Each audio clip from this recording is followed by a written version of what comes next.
Hello lifestylers, it's Lushawn. If you've just found my channel, welcome, and if you're returning to my channel, welcome back.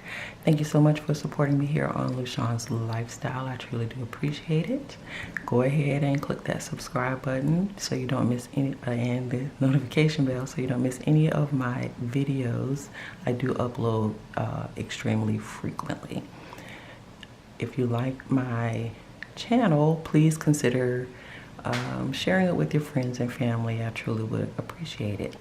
So let's go ahead and get into this video, which is budgeting when you have roommates. Okay, so this video stemmed from a one-on-one session I had with someone who needed a budget created, and they live with roommates. So this is just for them. So this is real numbers for that particular person. And I thought it would be beneficial for others who may be watching my channel who are, you know, they may not be homeowners, or they may not live on their own, or you know, where they have a mortgage and all that, but they have roommates, and the things you go through as far as your budgeting and money needs when it comes to having roommates. So this is just a perspective from one of the roommates. So again, this is real numbers. So let's go ahead and get started. And I thought just pen and paper is really all you really need to do this, to get yourself going. I'm gonna bring you guys in a little bit so you can see. So, I mean, you really don't even need this ruler. You kind of can just do without, but I'm extra like that, so put this in here so we kind of stay in focus. All right, and this is gonna be super duper simple. So we'll just say budgeting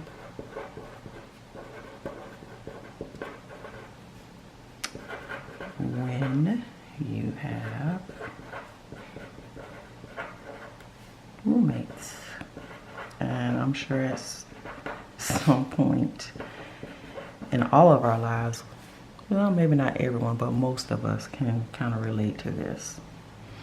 So again, it's just we're going to put down this person's income streams, because usually when you're young and roommating, I will call it, you normally have more than one income stream trying to make ends meet. Usually may not work, you know, be for all, but this particular person does. So their first income stream is a fixed part-time,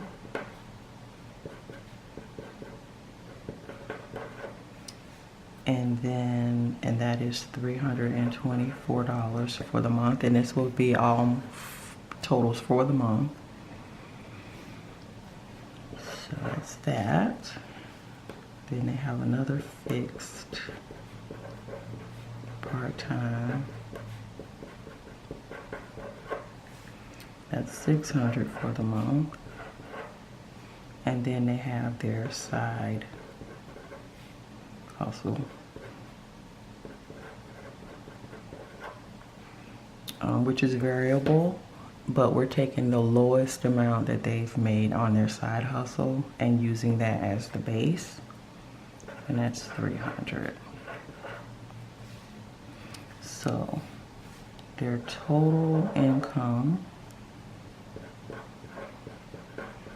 for the month is $1,224 even.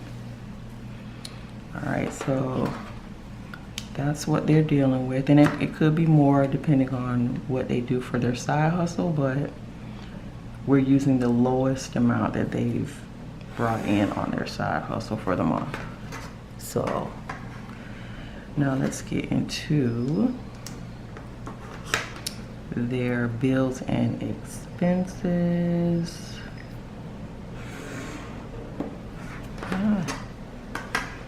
All right, so I'm gonna go bills / expenses.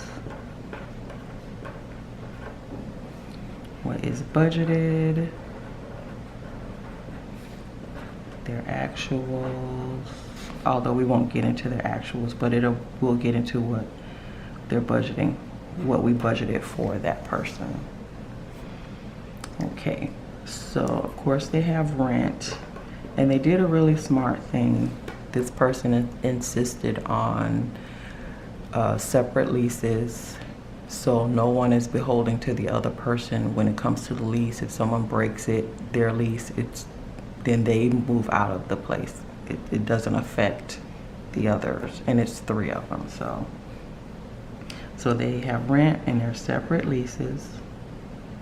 So I would suggest, if at all you can do that, if you're starting out with roommates, that might be the best route for you.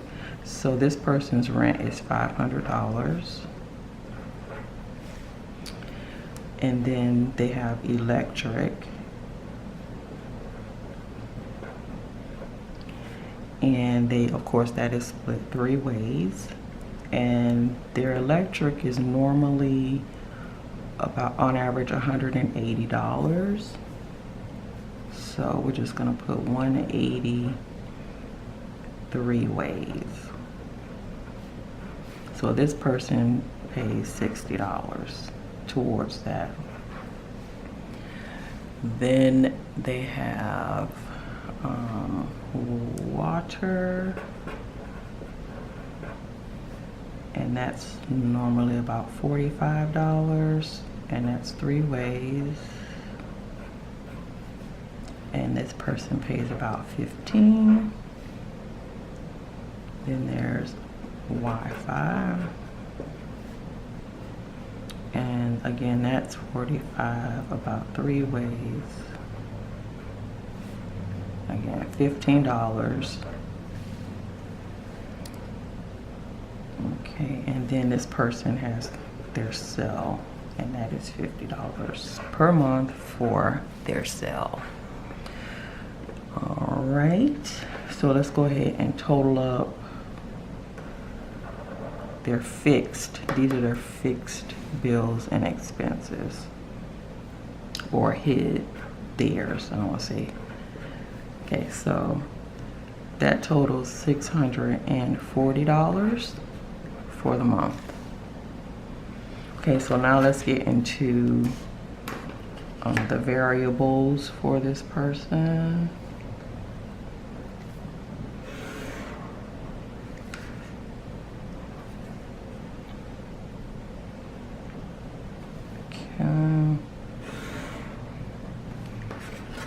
And you can simply do this. I mean, this is just the easy way to figure out what you got going on. So you don't have to have fancy planners and pens and all this stuff. You know, if you're just starting out, I mean, if you want to make it pretty and frou-frou it up, yeah, you can with stickers and all of that. But if you just want a base, just to see a baseline budget, this pen and paper is really all you need. So we're going to look at their variable expenses.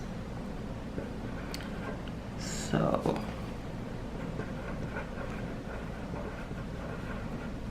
this person spends about $30 a week on food. So that's $120 for the month. Gas is $80 for the month. Pocket money, as they call it, or allowance, is $80 for the month. Then toiletries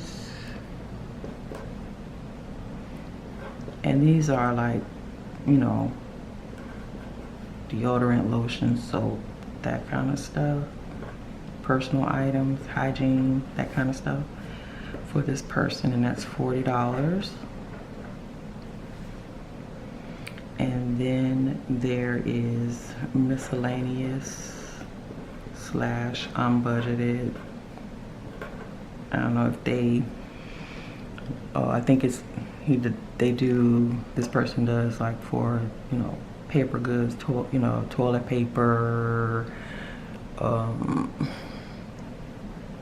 paper plates, things of that nature, dish soap, washing powder, bleach, that kind of stuff. So this is their miscellaneous. They don't really budget that. Or if they, you know, something comes up and they want to do something out of the ordinary, because, you know, they normally use their allowance for like fast food or something like that. So if they go with somebody or hang out or whatever. So that is $64 for the month. And then I suggested that they do a contingency slash savings fund, because you never know what happens with roommates or what may happen with these bills here. Someone may come up short, someone doesn't have it. You know, you don't want your, you know, power cut or things of that nature. So I suggested that they do a savings slash contingency. So that's, I'll do savings slash contingency, because you never know.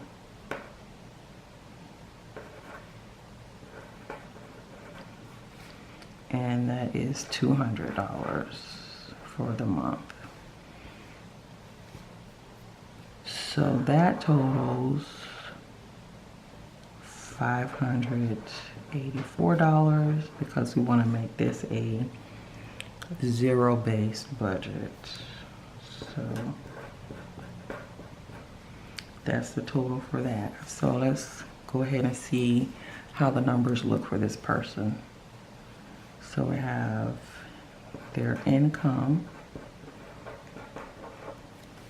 which is $1,224. Their fixed bills, which is $640, and their variable bills, which is $584.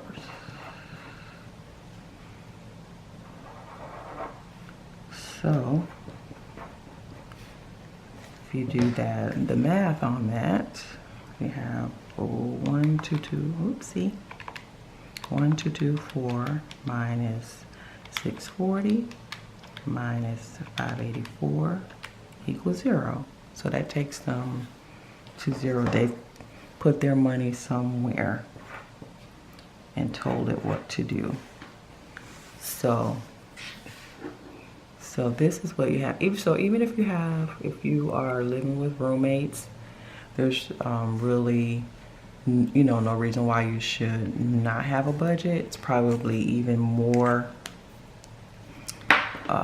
important, more than ever, to have one, because again, like, you know, I said, you never know, and I do applaud them for having separate leases, because that can really like tear up a relationship, because they're friends. So yeah, so this is just a quick pen to paper of doing your budget when you have a roommate, and, you know, knowing what your responsibilities are to cover your portion of your bills, and also your the bills that are solely yours. So yeah, so I hope this budget will kind of be helpful for some of you. I know I have some viewers that are kind of in that age bracket where you could, you know, possibly have roommates. So yeah, so if you've lasted this long in the video, you already know you're a lifestyler. And until my next video, hugs and love. Bye.